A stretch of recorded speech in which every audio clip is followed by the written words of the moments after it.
don't we go ahead and get started? I'm sure there'll be more people joining us, but really appreciate having you all here today. Welcome to our seminar on postdoc opportunities in Europe, sponsored by the Royster Society of Fellows at the UNC Graduate School and also by the Center for European Studies. I'm Tori Ekstrand. I'm the Royster professor. I'm an associate professor at the Hussman School of Journalism and Media. And of course, the Royster Society, many of my Roysters are here, is the premier doctoral recruitment fellowship at UNC-Chapel Hill. And so before we get started, and I briefly introduce our panelists, I want to thank and recognize Katie Lindner, who is director of the UNC Center for European Studies. And of course, with the war in Ukraine, this has been a particularly busy time, and I dare say a stressful time as well for the center and for many who are connected with the center. And of course, our concerns go for all the folks in Europe who are affected by what's going on there. She helped to bring so many of the folks who are here today. And so I just wanted to give her a moment to say a few words about the center and share, share whatever is appropriate in this moment. And then we'll kick it off and start with our guests here today. Katie. Thanks so much, Tori. A really big thank you to you. I'm so glad that we've gotten connected. We've never even seen each other in person, but yet we've made so many things happen so far. So I'm really grateful to you and to Laura, the grad school and Royster for putting this on with us today. I think this is just the start of a great relationship to be serving our students. Thank you also from me to our panelists who are going to be joining us today and sharing their honest accounts and giving advice on what postdoc opportunities can look like in Europe. The Center for European Studies, we hope to be a resource for all of you interested in if you are already doing research in Europe or want to go to Europe. Please consider getting on our newsletter listserv. We send out a lot of opportunities through that channel. We also have a dedicated Ph.D. listserv to, we work interdisciplinary across campus with it, professional schools, you name it. We don't have any sort of specific disciplinary focus, quite the contrary. Our goal is really to bring people across disciplines together. We feel like that's where the magic happens for us when we get people talking across those things. Yes, I will. I was just about to put it into the chat. So please sign up for our listserv. And we offer funding that is supported through the EU for PhD students. We offer funding through the US Department of Education. We offer conferences, and if you're doing an on-campus event and are looking for some additional funding, you can come to us. So there are lots of ways that we can work with you in what you're doing, in your teams, in your projects. So we'd love to work with you more closely. I'll put it in the chat. Thank you for that. Brett, nice to have you with us today too. And I will, yes, recognize what's happening in Ukraine, and it is just a really horrifying situation. It's very difficult to even describe. And I'm going to put some information in the chat. We have a website that we've started with how to help. So if you're interested, please click on that. And those places that we are listing right now, it's not an exhaustive list by any means. I'm sure you've seen a lot, but the ones that we've have on our website have come directly from colleagues and scholars in Kiiver.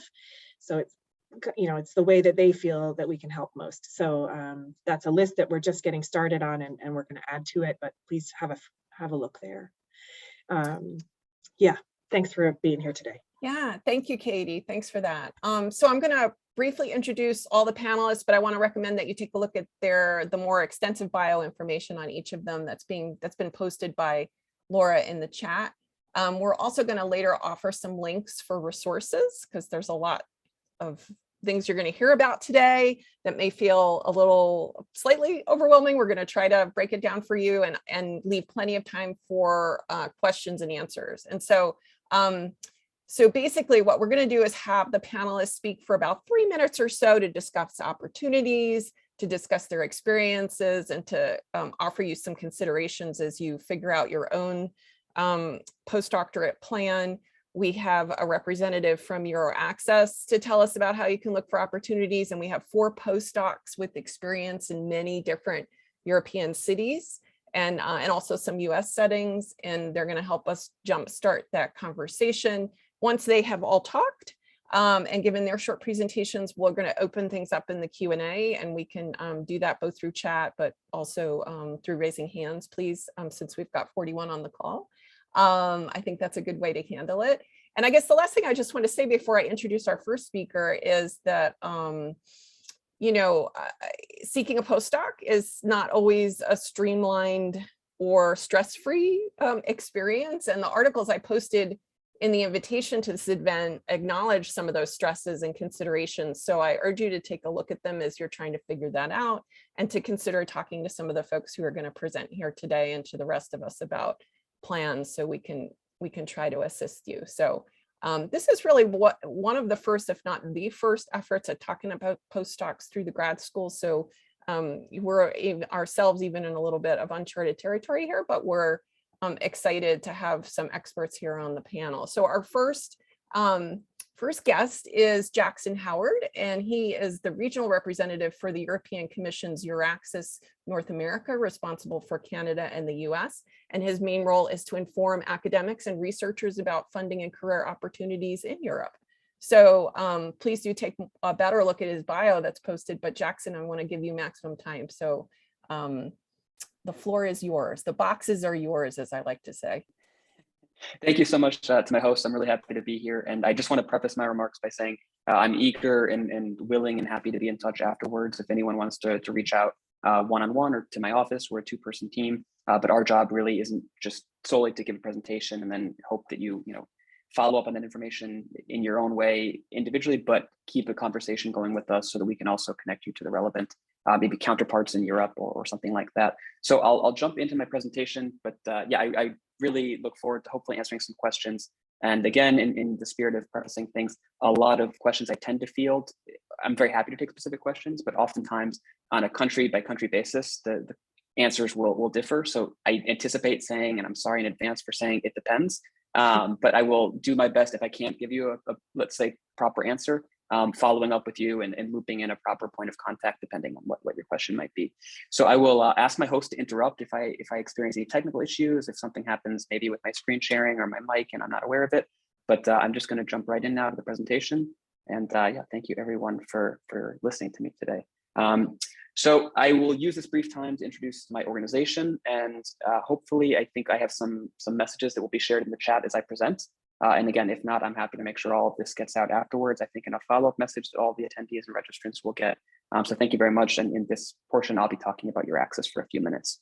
So I'd like to describe also that EURAXESS, I think of it as services that can be useful as a marathon and not a sprint. So you can definitely, as I'm talking or later today, visit the website and hit the ground running. But in a certain sense, you'll also get a lot of benefit from us if you think of it as a slow burn where you're just constantly checking our emails, social media, and our website and seeing opportunities as they come.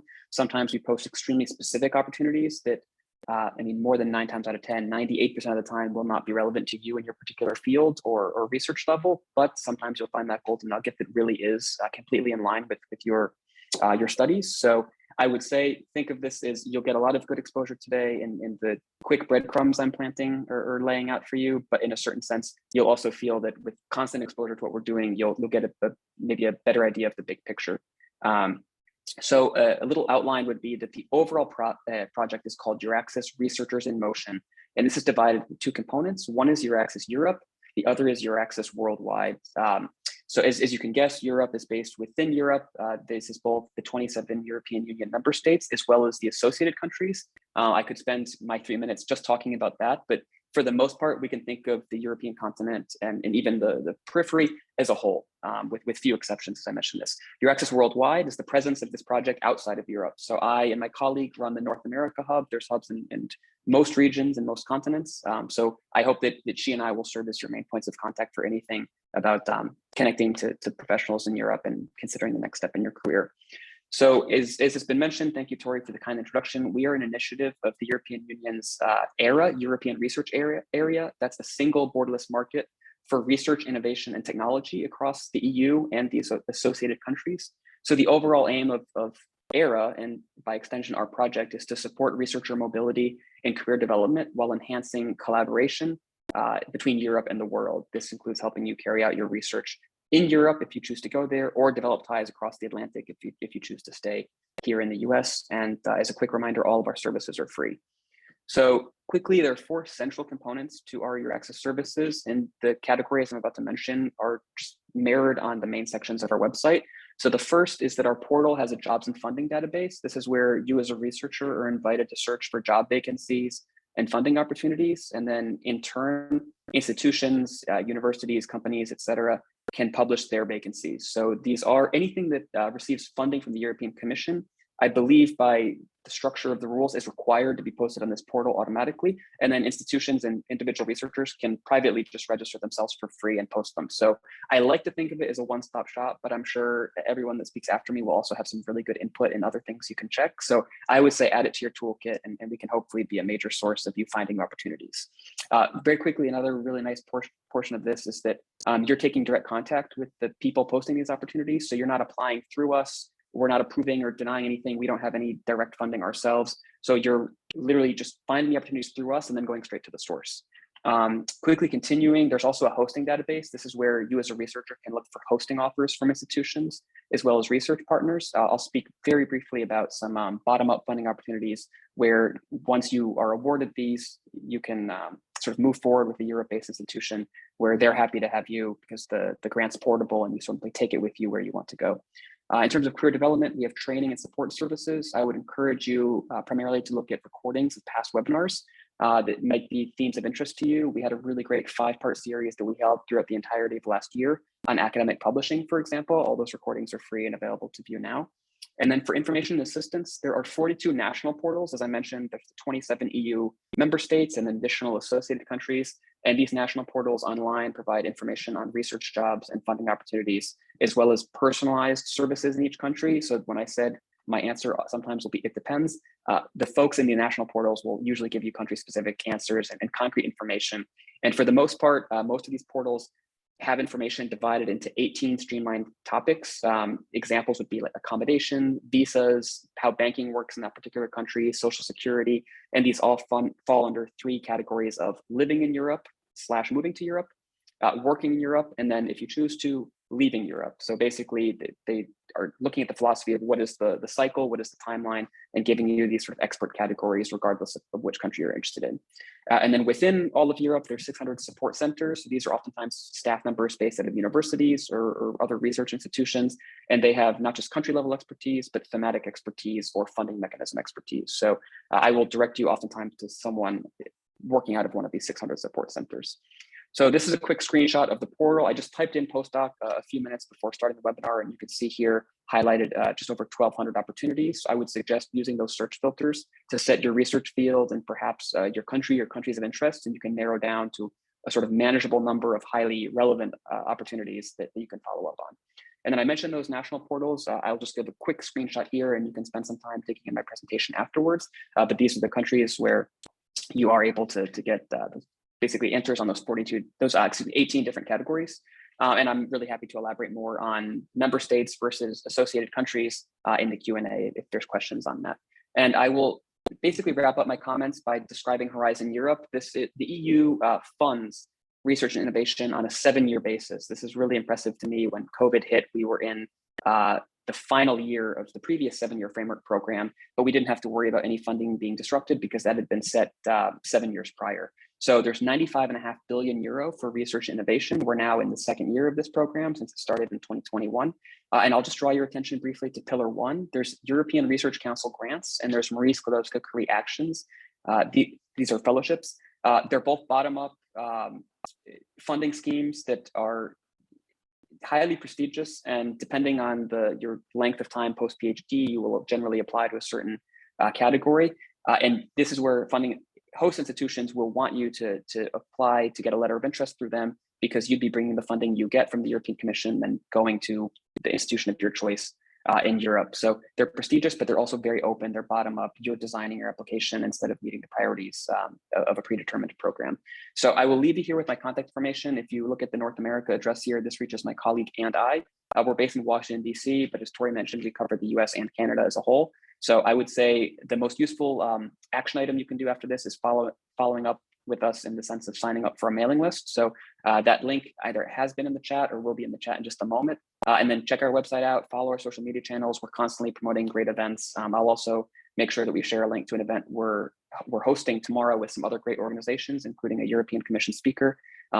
Celebrating the International Women's Day was yesterday, and I think during the entire week, there's so many events we're trying to promote, and then tomorrow we'll be hosting our own. So if you're on your phone, you can scan our quick QR code there, but I'll also try to end my time now and give some time to the next speaker. So thank you so much. That's fantastic, Jackson. I know that you can easily fill in a whole hour with the opportunities, and you really did a great job in that short presentation. We'll obviously come back to you in the Q&A. Laura has posted a lot of different links here.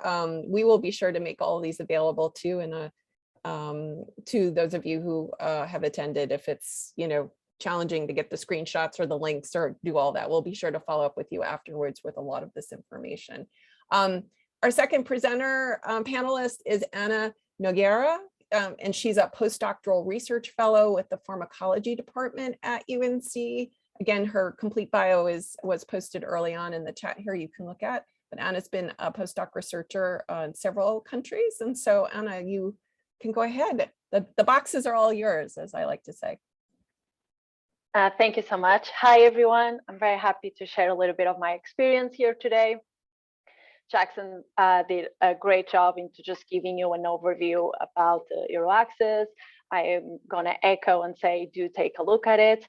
I thought that I'll start by saying I'm originally from Portugal, but I conducted research in Paris in France, well, also in my home country, but then France and UK, and that includes England and Scotland. I can jump into specific information about the different countries, but I thought it will be useful to give you a little bit of a broader personal perspective on the subject, but feel free to reach out either today on a chat or by email at a later date if you have specific questions for the topics I'm going to bring or the information about the countries that I just mentioned. So I thought that maybe my first advice would be to do a self-assessment. Why do you want to do a postdoc? There are many reasons that you might want to do a postdoc, but that might help you to navigate exactly what are your goals. Are we looking for a 1 to 2 year position into a lab that already has the funding, or do you want to go in a career track position and therefore you're looking for opportunities for self-funding? If the latter, this will, like it was said before, usually the answer is depends, because it will depend on the country that you are interested, or you'll get a position, because Europe might be seen, and it is a continent, and it might be seen as a whole, but there are diversity. And so a lot of finance might be centralized, but then each country has also their own grants programs. For instance, I'm Portuguese. I applied and I got an international fellowship as a PhD student that allowed me to go to UK. So I will say that even if you're just looking to a specific skill that you're looking to expand, or geography, or just an international experience, really try to figure it out a little bit more exactly what is making you consider Europe might help you then to navigate and take the steps required for you to get that position. And I will say then, because I know I'm not supposed to extend my time, and as a Portuguese, I might just talk also for 30 minutes, I will say that navigate your network. Either in conferences, you saw a professor that is located in Europe, you might reach out to reconnect, or you have a collaborator in US that has those collaborations in Europe. Do your homework. Really search exactly the lab, what you want to take from their experience. I think it will also prepare you for having a good time and really achieve those goals that you're setting up for yourself.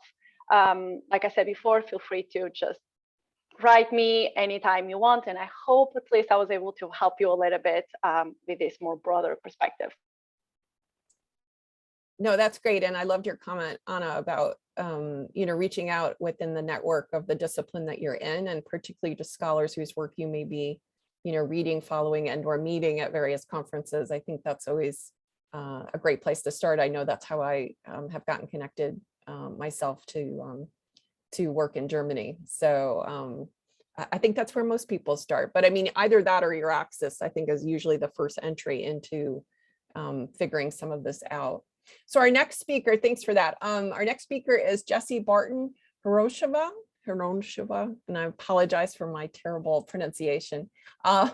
She is the Marie Curie Global Fellow at UNC and also at Foscari University in Venice, funded by the European Union. She was previously a postdoc research fellow at the Oxford Department of International Development. And so Jessie, are you there to share? Yes. Thank you. Thanks so much, and great to see so many of you here.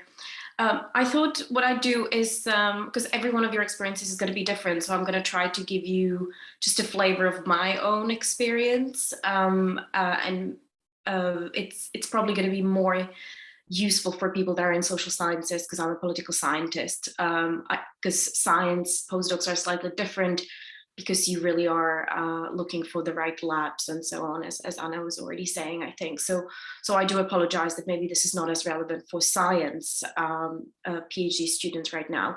However, I think the stuff that I will say about the Marie Curie Fellowship is applicable to pretty much all of you.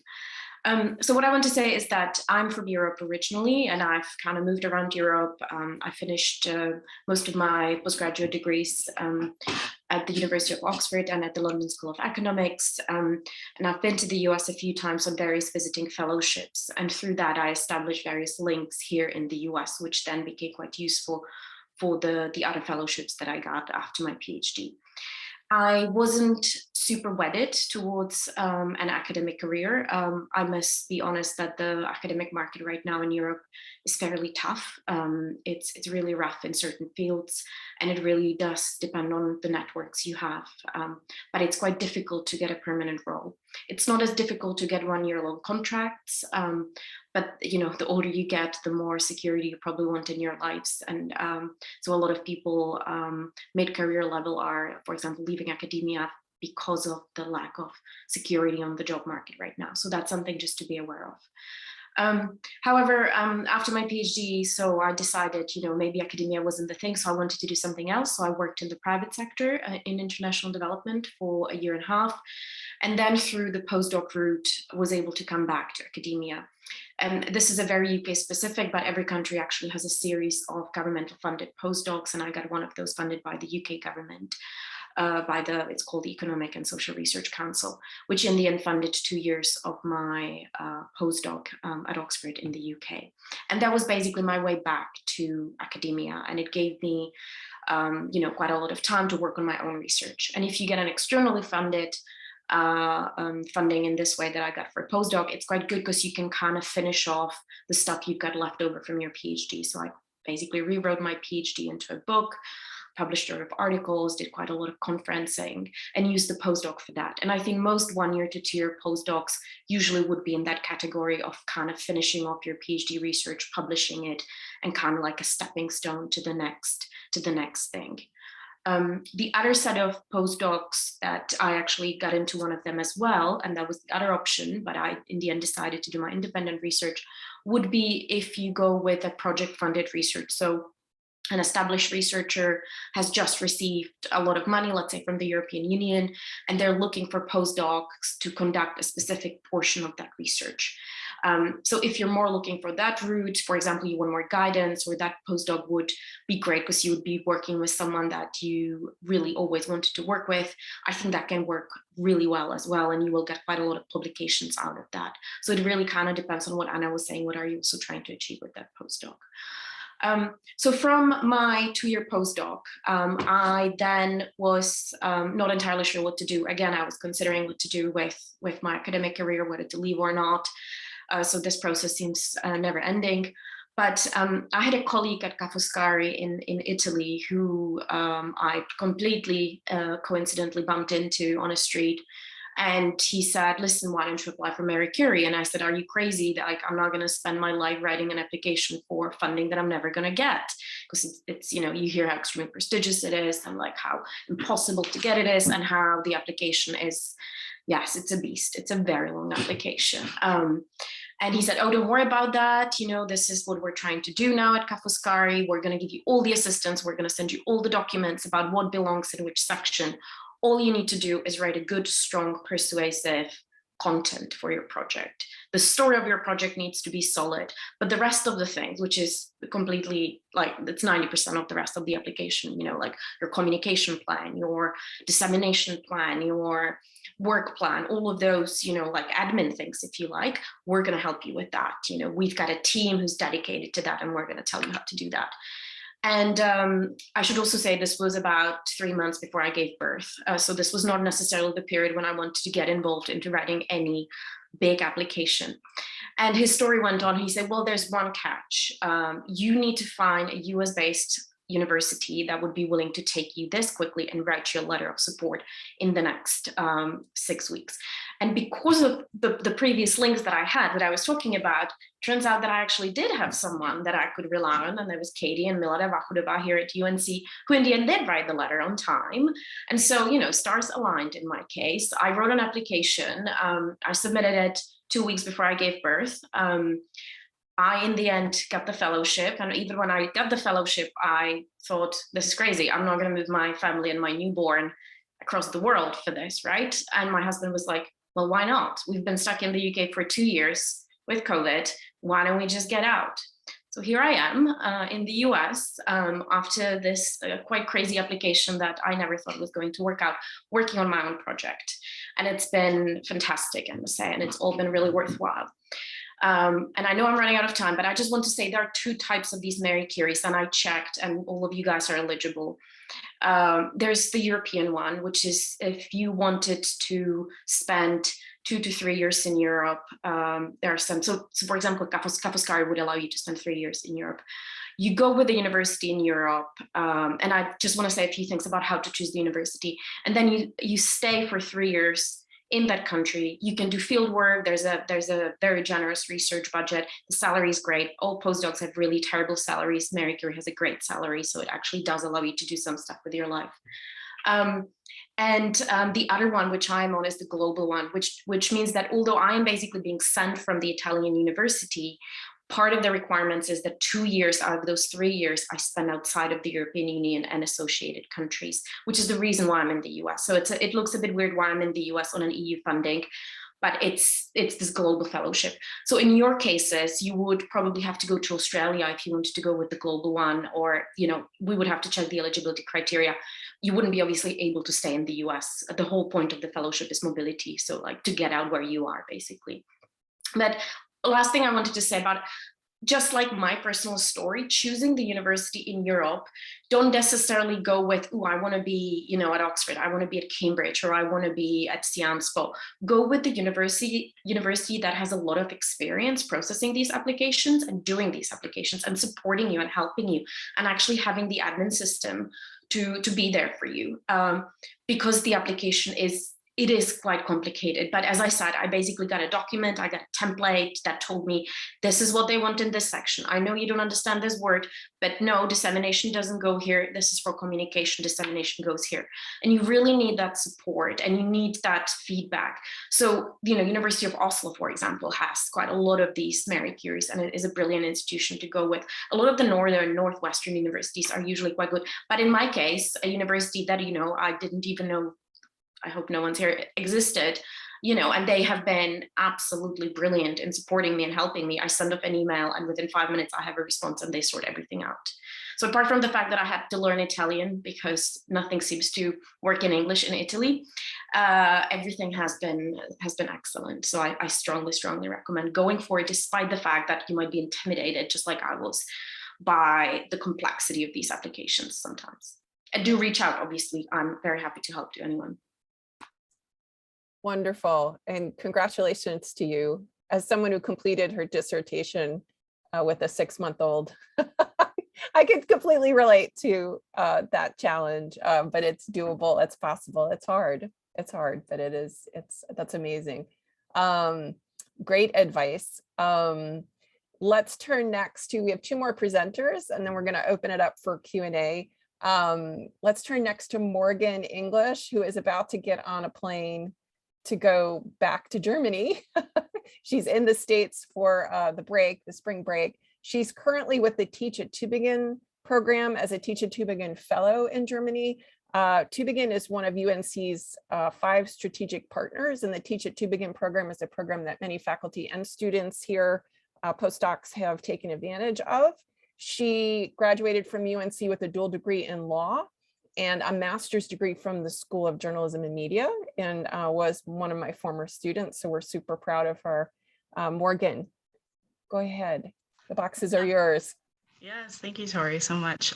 Yes, that is right. I'm actually catching my flight, and I have to go probably right immediately after this. But I did want to give you a little bit of insight, personal insight, and also talk about the Teach at Tübingen program. So like Tori mentioned, it is a fellowship open to master's students, PhD candidates, and PhD graduates.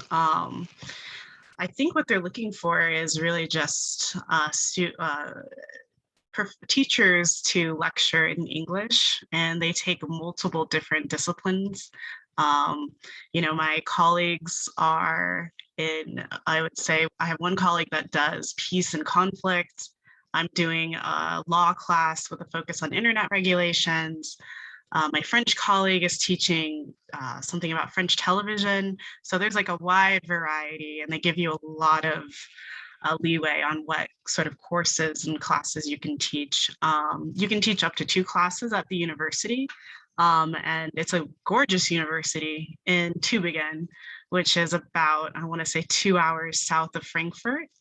Apart from like just the facts about it, why I chose to do this program, it's not typical for someone coming out of a professional school like a law school to do something like this.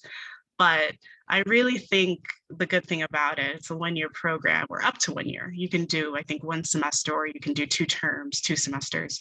I think you can use it absolutely for your next steps. It's really nice to have time. I think a lot of times after you come out of grad school, you're constantly thinking about, okay, what's going to happen next?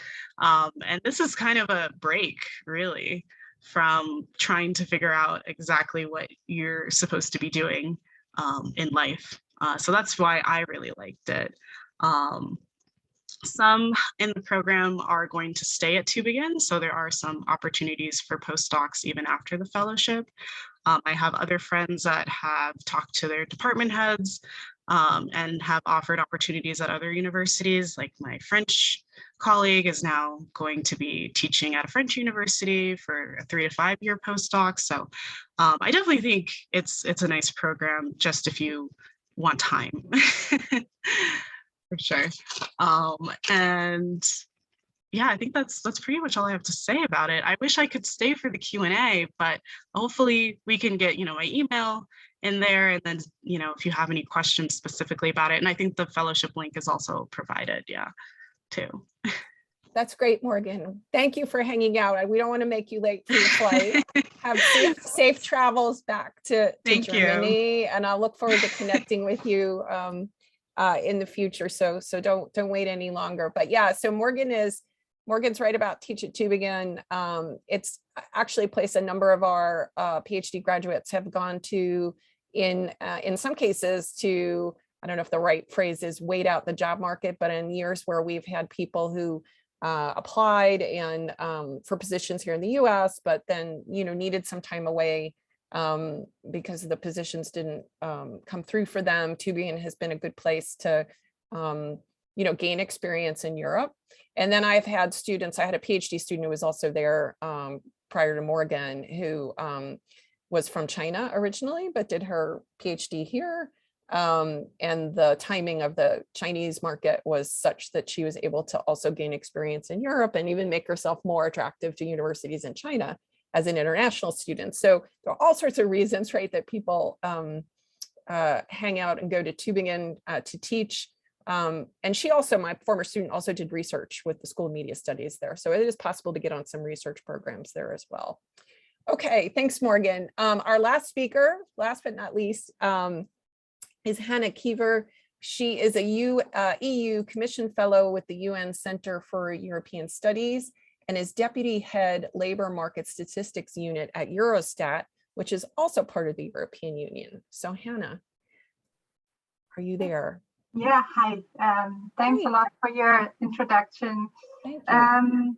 Yes, so I have to admit immediately that I did not actually do a postdoc. I left after my PhD directly to work for the European Commission. It's a golden cage and an opportunity you don't pass on really. But I would like to tell you a little bit about how postdoc is organized, or what opportunities are there in the Netherlands, where I did most of my graduate work in Utrecht actually, and also about Luxembourg, where I'm currently situated. So basically, for the Netherlands, what my experience was, I'm not going to go back into the decision of doing a postdoc. It's more about once you've decided you want to stay in academia, which is usually what people want to do if they continue with a postdoc in the Netherlands.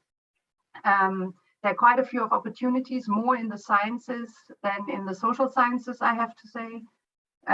Often, and the easiest ones are of course always the ones where you just apply to a position that is already well described. And I think the EURAXESS website has the same ones as the academic transfer website, which is where the Dutch usually post their openings. You can get a newsletter with all the positions they have, and there are quite a lot of them. In the Netherlands, what is very nice is it's very international, no matter at which university you work. More than 50% of all postdocs there are in fact not from the Netherlands. It's very open. You will always be fine speaking only English or not yet speaking Dutch. It's really not an issue there. The bulk of all research is actually being done by postdocs in the Netherlands. I'm not sure if this is the case everywhere, but the idea of a postdoc is really that you do your research. You don't really teach usually. So these are different positions if you also have teaching. And so you really get to focus on the research.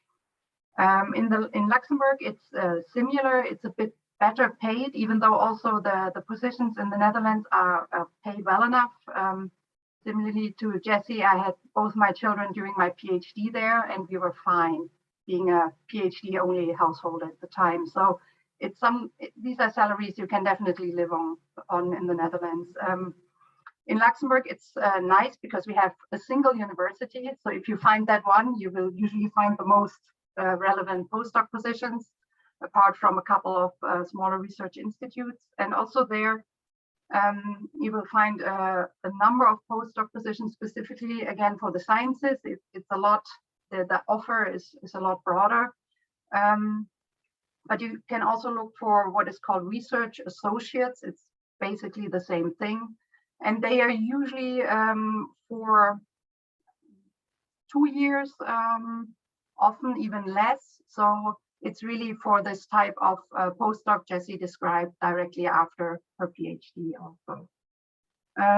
Also, Luxembourg has the same advantage. It's very international. The university is very young also, a lot of opportunities to find your niche. And it's again, a nice environment if you really want to get on with your life also. If you want to have a family or settle down and you're not just taking whatever position you can find. So these are two areas where I've lived and where I know a little bit the environment, and I think someone coming from abroad would feel quite at home immediately. There are very large expat communities, and again, with English, you're fine. No need to speak German or French in Luxembourg. Makes it easier, of course, but it's not necessary. And then a final point, we already saw about the Marie Curie grants. I was lucky enough to have one at the Paris Sciences Économiques for an early research, what it's called, I think, early stage researcher funding, and it's very nice. These are very nice grants. So if you have the chance to find an institution who helps you, that's definitely worth applying to. There are also grants from the European Research Council.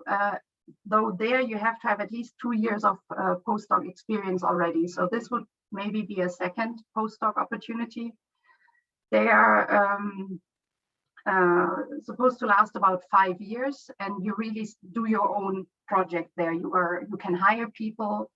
You get a budget of up to 1.5 million for these 5 years. So this is really the chance of setting up your own big project. And also there, your own nationality doesn't matter, but your host university needs to be in Europe. And in that case, again, Europe is defined as earlier by Jackson. So it's the EU and a number of countries geographically located in Europe, but for example, also Israel, which has fantastic universities. So there are a lot of opportunities with this grant. They have a number of different grants. This one specifically is called a starting grant. So I think I sent you the link also to that. Otherwise, I will make sure to get it. So these are just a couple of examples of opportunities. That's really it from my side. So. Thank you, Hannah. That's great. Well, we've obviously given you all a lot of different information, a lot of links. And again, we're going to put this all in a document and send that out to you after this session. But why don't we go ahead and open the floor to questions? If you have a question, just why don't we do raised hands? I think that always works best. Put a question in the chat. That's follow that. So let me open the floor, and your questions can be very basic. Honestly, I want to welcome really like basic questions like, how do I even begin to think about this? To very specific ones like, I think I'd like to do a postdoc in the Netherlands, right? So we welcome that range of questions or comments. I'll also chime in and say, if you aren't comfortable sharing your question publicly, feel free to send me a private chat with your question and I will share it anonymously. Thanks, Laura. Great.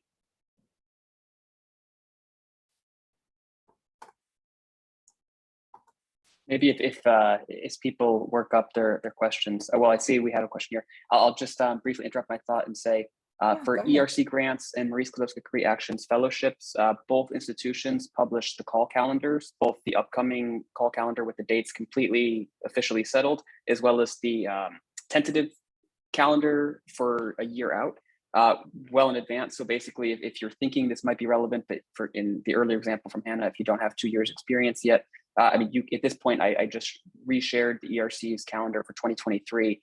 So we're looking at call windows opening up to 18 months from now. So it can be really nice to dip your toes in the water, even if it's not something you'd be applying to in the immediate months.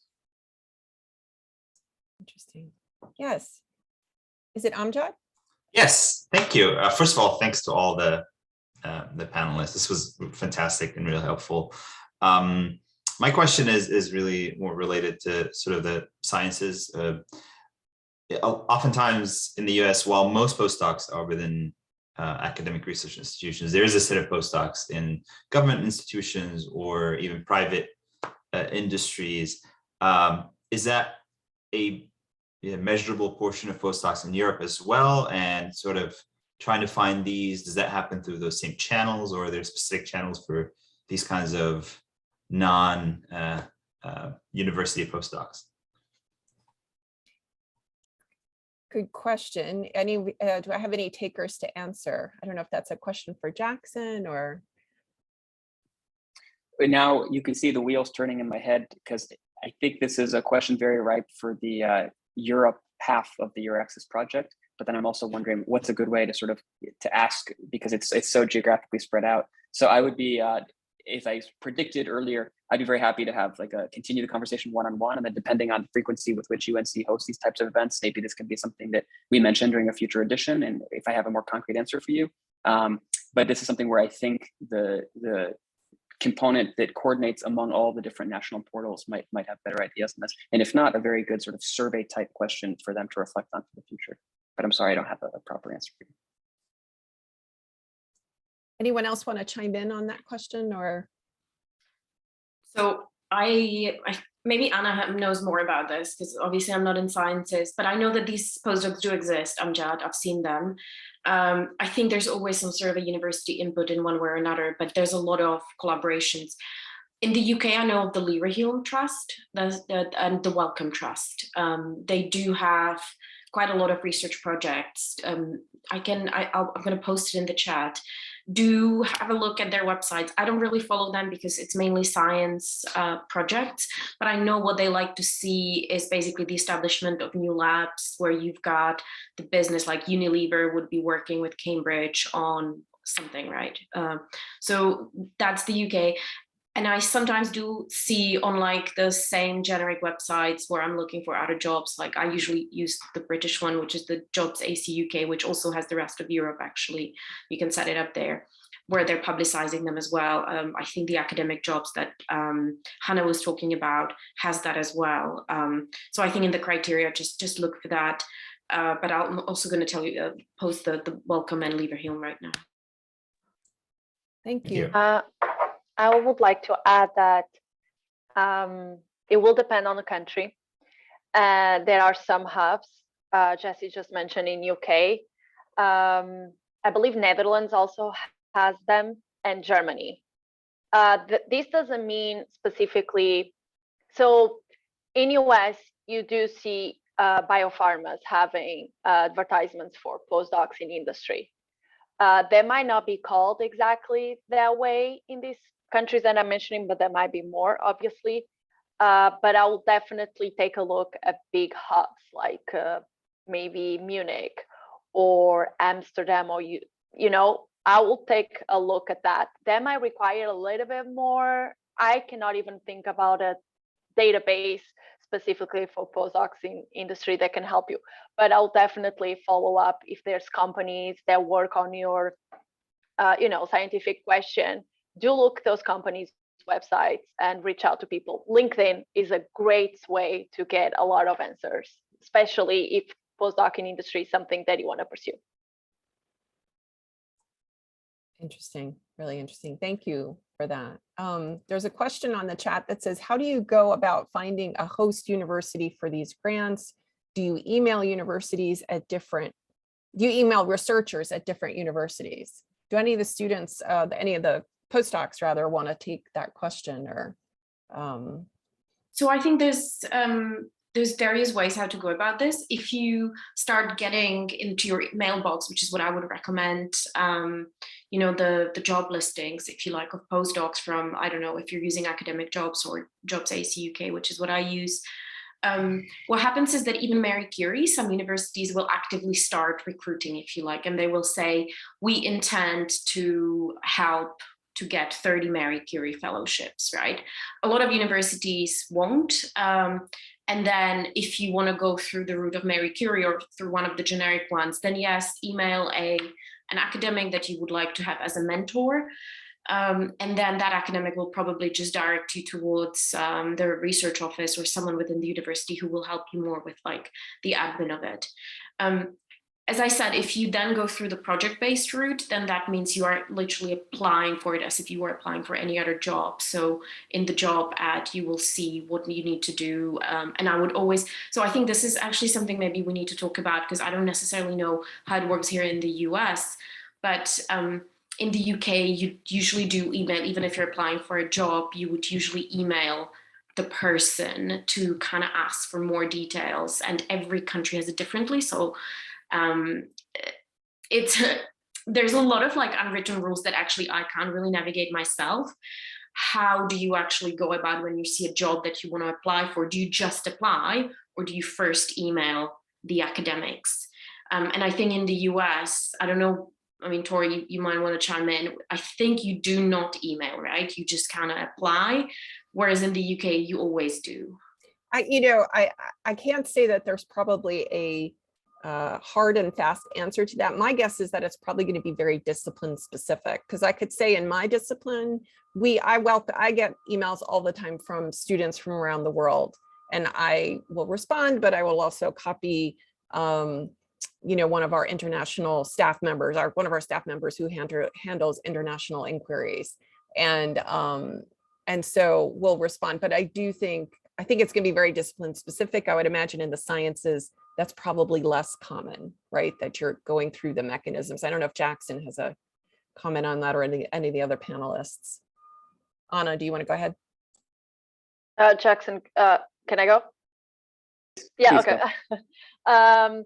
So I would say that both in US for STEM and in Europe, I think it's always a great idea. And I've done that and always help to introduce yourself. Yeah, do apply for the job because the job is being posted, right? So they want applicants. But if you do email that specifically professor and you say exactly why you contacted, is it because the paper was outstanding and you just want to work about it? Or because you want to apply that skill to the model they are working? And I'm sorry, because I'm models and I'm more on the STEM side. Do that, do introduce yourself, do put yourself in a map, because it's also a way to say that I apply for the job, but I really consider this and these are the reasons. Show that you are prepared, because emailing someone and say, hey, I want to work with you, you really need to make that difference. And I think that's a great question. I have a very quick supplement to this. I was mentioning before in my remarks about how using our services you can benefit if you think of it like a slow burner, because I don't think I can say anything that will completely change your whole perspective in just a few minutes. Last year, in the organization that we partner with sometimes and that we highlight their events whenever we can, called INET NYC, International Network of Scientists in New York City.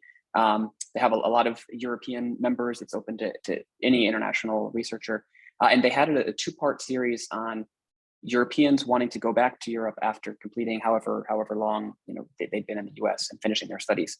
And a lot of it ended up being what I would describe as somewhat cultural and in the work aspect. And for example, I think if you've been here in the US for quite some time, where I'm from, so I can't personally speak of this experience, but I've never grown up in a scenario where I've thought to attach my photo to a resume, whereas in many parts of the world, that's actually the norm. And I think even if you are European, but you've been here for so long, you may also be forgetting the aspect that in many countries that is the norm. And it's sort of, there is an open panel format. I'll drop a link to the recording and try not to speak too long on this one specific example. But this was where people were giving their own country experiences after they had successfully made the move back to Europe, for people who are now in their shoes before they had made the move, considering. So I think in terms of the slow burn example, something like this, where you come across certain events where it might not even be hard and fast rules, but just learning from other people's input, I think can be really useful. So I'll find that link right now and share it in the chat, but that's just one tangible example. That's great. That's great, Jackson. Hannah, did you want to add to that? Yeah, just a short note on a postdoc network which exists in the Netherlands. So if you want to work with a particular professor or group or university, it might be worth going to these networks. I don't know if they exist in other countries as well. And just hear a bit about their experience, also asking about how to best approach certain people. I think that might be a good idea. And also pre-COVID or back then, we went to a lot of conferences, and it was always a good opportunity to talk to certain professors whom you were interested in their work, and you wanted to hear if they were willing to review your paper or give comments or whatever. And I would imagine it's also a good idea to contact people during conferences if you're interested in working in their department, or asking them to sponsor you for applying to research grants. So if you ever go to conferences again, that is. Yes, but even working through, to the extent that you can, through advisors, like I've now connected 3 of my students with the program in Tübingen, and so hopefully even through your advisors, there can be that connection if we can't be in person, perhaps through an advisor. Thank you, Hannah. That's great. There's a question in the chat that says, I'm a first-year PhD student in science biology, and I was wondering how far before finishing my PhD, roughly, do I need to apply for those grants or fellowships? Is there some kind of window here, if you're a first-year PhD and you're looking ahead and down the road, like that you need to really begin thinking more directly about the possibility of a postdoc and when to start looking and and getting going? I'd say you're very early if you're already thinking about this now, so you're in a great place. I think just knowing what's out there is probably enough for like the first 3 years or so, and then I think once you know that you're finishing in the next year or so, usually with some of the applications, it's, you know, the application itself might take you about half a year. I'm not saying you're working on it nonstop, but you know, you want feedback from people. It's good just to leave extra time. And actually the decision-making processes, you know, I submitted the Marie Curie in September and I got the results in March, I think, you know, so I would maybe leave a year and a half or like 2 years before you're ending, start thinking about it. Year and a half, you should, you know, really start working on these applications and kind of know where you're going. So yeah, I mean, I think leaving extra time is definitely a good strategy. But that doesn't mean that even if you're in your last year right now, you should start panicking, right? Like there's still other options. And a lot of people, for example, just find, it really sometimes depends on the timing. Maybe you finish your PhD at like not the wrong time, but you've just passed certain deadline, right? So just get a TA job for 10 months or something, just fill in the time productively, earn some money, and then just apply for the next round. There's a lot of, just always check the eligibility criteria. With some of the postdocs, you're only eligible to apply within like 24 months of submitting or 24 months of defending or 24 months of this and that, right? So like always triple check what the eligibility actually is in terms of time.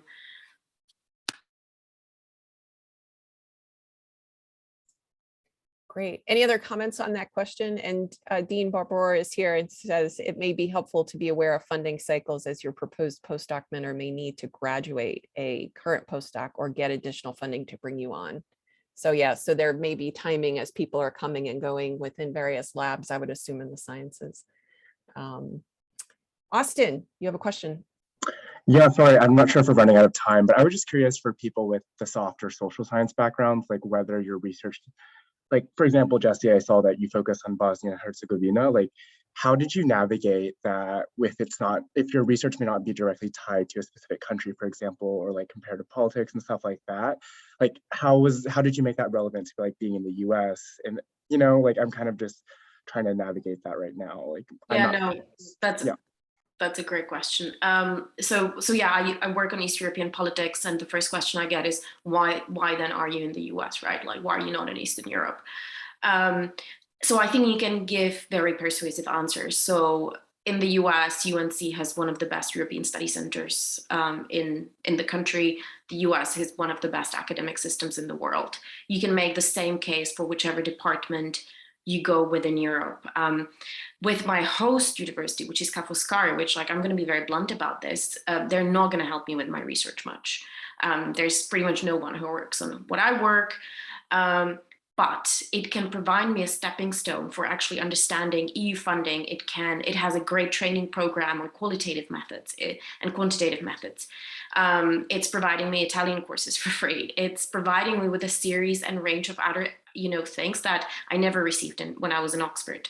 Because with a lot of these other universities, it's either the prestige or like the other things that they're able to offer you. So it's not always about just, whether there's people that work on the same thing. I think it's, I obviously would not have ended up at UNC if there were no scholars here that don't work on my research and if the European Study Center wasn't here. So that was a good case. But there's also, the networking, the learning process. Like I think the gist of my application was my network is rather strong in Europe, but it's very weak outside of Europe. And that's why I need to get outside of Europe. And that's why I need a global fellowship application. I want people outside of Europe to know about my research, right? So there's more to academia than just like, the research that you're doing. There's a lot to do with dissemination, creating networks that will then get you the job. Because ultimately every fellowship is tailored, like especially these postdocs are tailored so that they then give you the permanent job, so that the market doesn't lose you, so that the market keeps the best and brightest academics within the academic system. That's why postdocs exist as a way to give you a bit of breathing space, but also the opportunity to meet, expand, and so on. So like even if you worked on, Portugal, but you actually wanted to go to the Netherlands, you can make a very strong case why you need to be in the Netherlands, because actually Netherlands has a series of amazing institutions for early career scholars. And most of my friends are actually ending up there working on a range of issues. So I don't know if that's helpful. That would be my answer.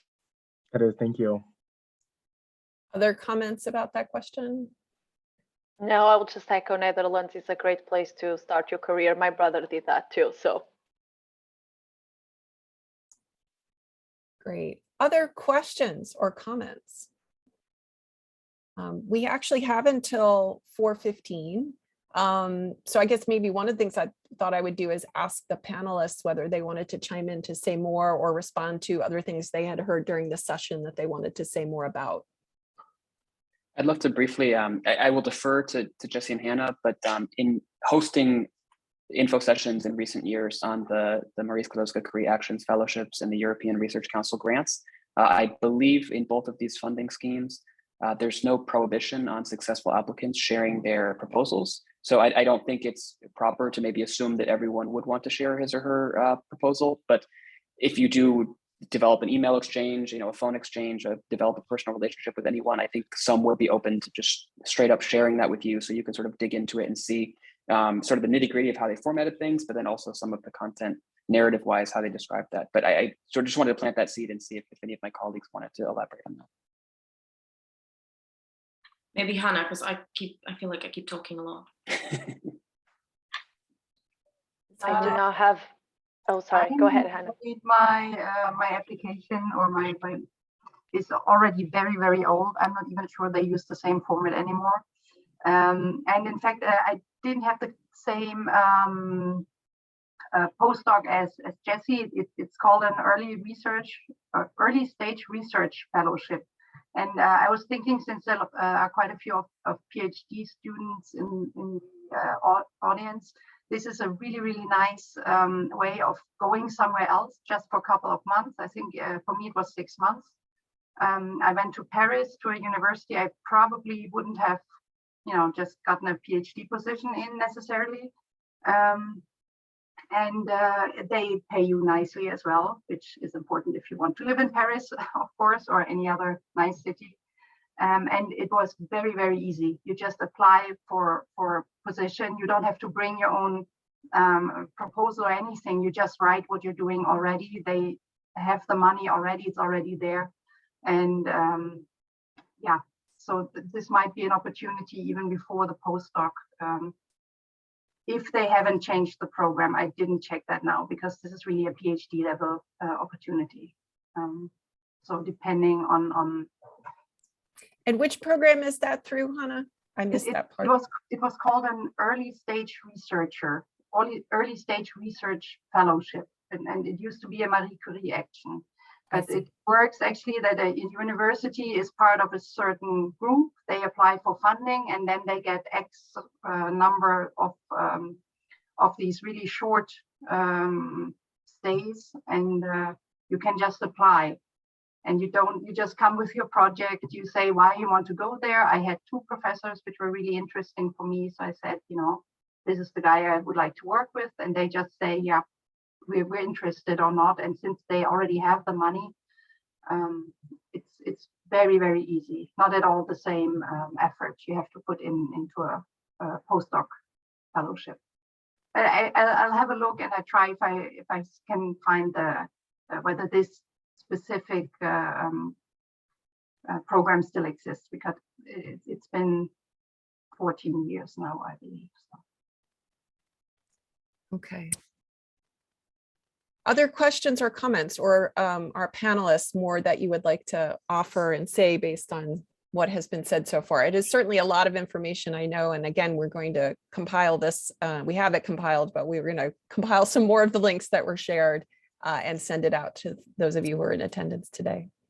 I had a question to maybe either you, Tori, or Laura, because when I was first applying for my postdoc at Oxford, what happened was that Oxford organized workshops for us. And so I applied for a postdoc that I actually didn't get, Leverhulme. And Oxford also provided applications, previous successful applications and unsuccessful applications. They were anonymous, so they blanked out the names, but you could still kind of figure out who applied actually if you did a bit of Google searching.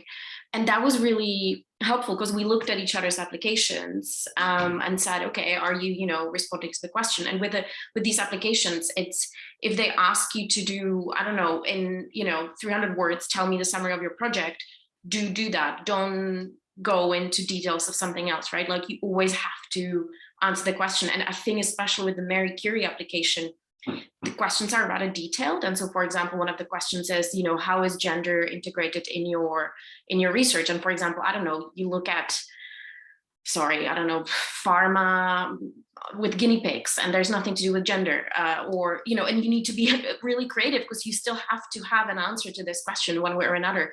So it's quite useful to get feedback from like peers. So I don't know whether UNC was thinking about doing something like that, but I'm very happy to provide my failed previous applications or even the successful ones, obviously, because I think that was quite useful to me to do an actual hands-on workshop on how to write a postdoc application.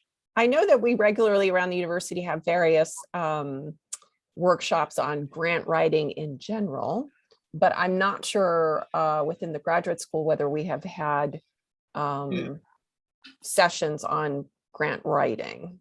So I'm gonna, is anyone, Laura, do you know, or I don't know if Dean Barbara is still on the call? I know that she had to hop off, and Okay. Unfortunately, both Associate Dean Brian and our Director of Fellowships, Julie, also had to jump off here late in the day. So they would probably be the best to answer these questions.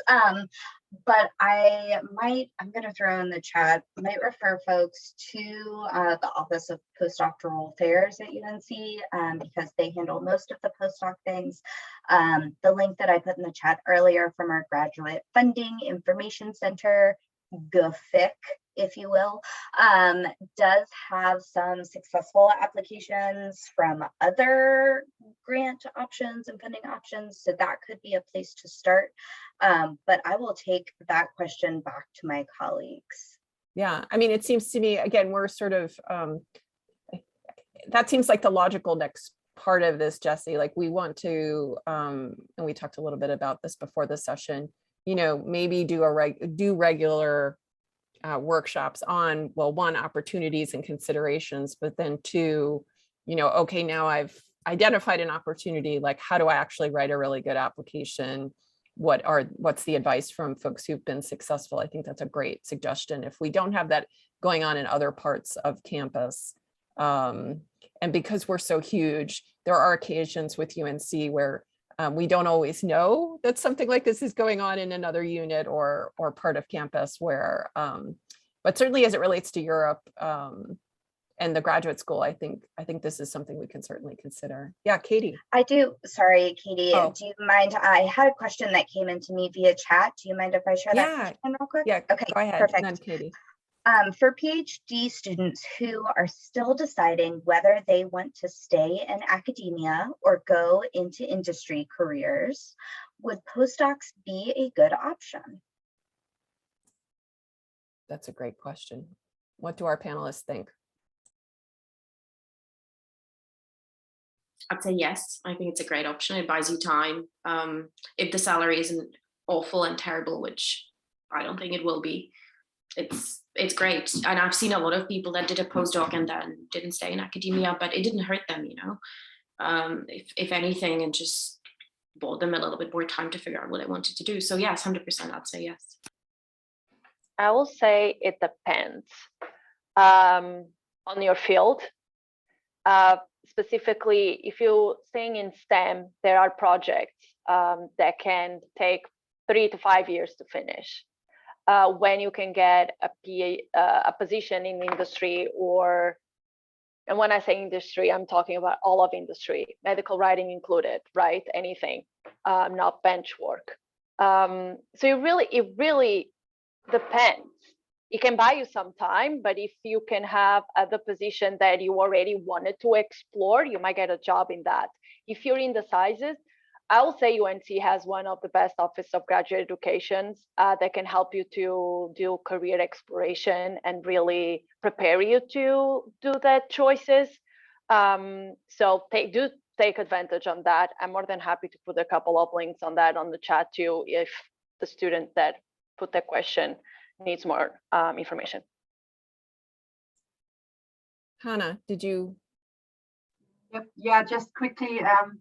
I would say it depends, of course, but also you may be getting too specialized. Already after PhD, you really move away from, let's say, a broad studies in economics, where I started, and then I went into econometrics, and then to a very specific part of econometrics.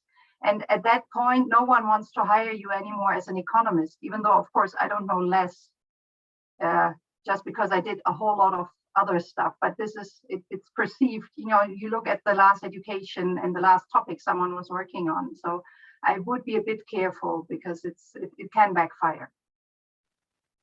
I think a lot of this, again, is going to be discipline specific. And so advice from within your discipline, I think, is helpful. And then I think there are a lot of people sort of breaking the mold. And of course, there's a changing job market on the ground over the next, 5-10 years. So it's hard to say that the rules or informal rules, I think, that we've always had will continue to be the rules as things change and morph. I mean, just the pandemic has changed so much about how it is that academics communicate, how it is that we do our work, right, through this medium and in other ways. And so I can't make any predictions, but I would say I think we're likely to see a lot of changes in how we do our work going forward. And I suppose the best thing is to have your ear to the ground and to be going to the workshops and talking to your mentors and going to the conferences to get a sense of what your field experts and your field contacts are saying. So it's not a great straightforward answer, but I think that the contact with people is everything in trying to figure out what is the best route in the moment that you are coming to and out of your program. And Jamshid has his hand up, and I owe him a great deal of thanks and we all do actually, because this came as his suggestion that we very much needed a session like this. Sponsored by the Roysters, and so I followed up on it. I jumped on it. So thank you for that, Jamshid. You have a question or comment? Yeah, I do, and thank you so much for making this suggestion into reality. I really appreciate it. So first off, thanks to all the panelists for all of your time today, especially those of you tuning in from different time zones. I had a question early in the chat. I had 2 questions. This is probably a little more country specific, but I was curious about the cost of living in Europe as a postdoc. And my second question, so some of the labs I'm interested in Europe are in Switzerland, which I understand is not a part of the EU, and I don't think is an associate member state either the UK is. So I guess I'm kind of curious from sort of your perspective as each of the panelists kind of working in Europe and kind of having a better sense of sort of that funding pulse over there, whether or not it's kind of whether or not it's a viable option to consider, given that I wouldn't really be able to draw upon those various funding resources across the EU as I would say in the Netherlands, which I'm also considering. So a question about costs and a question about Switzerland and the Netherlands. Who on our panel would like to jump in? I'm also very curious to hear expert answers here or elsewhere about cost comparisons, but I can make a brief comment on Switzerland and the whole associated country label. If it works, I'll just jump into that now and then invite people to follow up on your other question. So one thing that could be a little bit confusing is this designation of associated country status. It is sort of think of it I guess a pronoun. It's a specific term referring to this concept of when non-European Union member states apply to the European Commission to pay into the budget for research and innovation as part of these 7-year framework programs. That once both the European Commission and then that specific country sort of formalize these agreements, for purposes of research and innovation, they're basically treated like the member states. That's a really simplistic way of thinking about it. And there's usually the countries might carve out exceptions for their own security purposes or budgetary purposes. Right now, for example, Canada is negotiating associated country status despite not being in Europe. There's other countries all over the world that are interested in exploring it. And there's certain concerns about each side will want certain areas included or excluded, and that can be a really long process. In the case of Switzerland, it was an associated country under Horizon 2020, which is the previous 7-year program that ended at the end of 2020. And right now it's actually not so straightforward what the outcome will be. And there's a lot of sort of news and concern about this on both sides of the equation. So if that's a country you're interested in, I would just encourage you, I'm sure you're already doing this, but to closely follow the news, because I could really see it going either way. And it also may depend on your field. So yeah, for the most part, when I mentioned the list of 42 national portals, basically we're holding over these countries from Horizon 2020, assuming that most or all will want to and will be accepted. That's not necessarily a given. So for the most part, it's a very small number that have been formally accepted completely into the Horizon Europe, this current 7-year program within which we're in the 2nd year only. So my long-winded answer here is just to say, look on a country-by-country basis for the non-EU member states you're interested in. Switzerland, the coming months will give a lot more clarity, but right now that is up in the air. And I'm sorry that I can't speak further to the cost of living aspect. Do any of their panelists want to talk about cost of living issues for postdocs in Europe? Advice? I can say something about the Netherlands. So of course, as usual, it depends on where exactly you want to be, and it's a difference if you go to Eindhoven, which has a good technical university, but it's not very pretty, or if you want to be in Amsterdam in the inner city. So as usual, this will be very relevant. The salaries in the Netherlands start at around 3,000 euros a month. They go up to about 5,000, which is a very decent salary, and you can live nicely on it.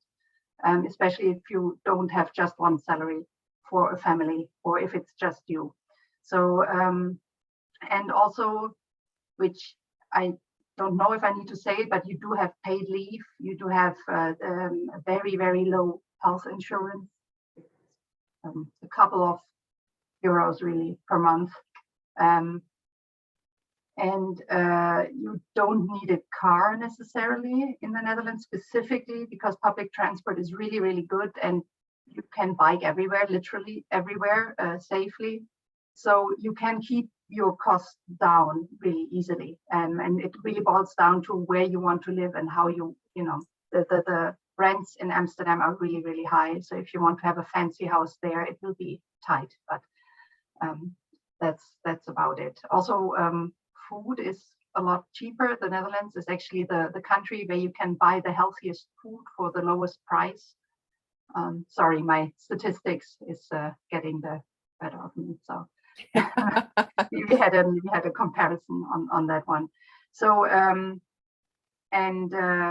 yeah, just for you didn't ask about Luxembourg, but I'll tell you anyway, because it's the country with the highest cost of living, especially for housing in the EU almost. So there the salaries are quite a bit higher. You will, even as a beginning postdoc, earn above 5,000 euros, but their housing is really, really expensive and can be a problem. So you might have to drive long. And I know for Switzerland, especially around Zurich, it can be the same. So the cost of housing is just very, very high. So I think, and like most places in the world, right, your cities are going to run you more than generally areas outside the cities. So it's going to vary some from country to country, city to location. In a place like Tübingen, where I have done some work and spent some time, the cost of living is very affordable generally, although housing can be a little expensive. So it's yeah, I mean, it's work in advance to try to understand that before you get into, the later stages of researching a postdoc opportunity. I'm afraid that we are out of time and folks are leaving because they need to go. But for those of us who are left, will you please join me in thanking our panelists today? I'm very appreciative for this conversation and your time. And I know, again, a lot of information, but we're going to pull that together and bring it to you, mail that to you so you have it. And this will be the start, I hope, of more conversations and specific ones along the lines of some of the ideas that were expressed today. Katie, you had your hand up before. I want to give you the last word. Is there anything else that you wanted to share with the group or with us before we say goodbye for today? Thanks, Tori. I just put it in the chat to try to reach as many as possible. And thanks, Laura, for getting that info out. I'm happy to talk with anyone who's interested in EU proposal. As Jessie mentioned, that vocabulary can be really tricky, and I have been doing this for a few years, so I can help there. And also the EU Studies Association, if you're in the social sciences, it's a great place to network. The conference is coming up. If you're interested in going, let me know. We might have some funding available. So yes, there are some other options I just put in the chat, just wanted to mention. And thank you so much to Tori and Laura and all our panelists and everyone for joining. Thank you. We went a little long, but I didn't want to stop the conversation. And Laura, I know we have a poll and we don't have too many folks left, but maybe we can send it to them by email, yes? That's exactly what I was thinking. Yes, I will email everyone a quick survey about your time spent with us today. Okay. I think we'll close there. Thank you all. Be safe and we'll follow up. Everyone. Thank Take you all. care. Thank you. Bye-bye.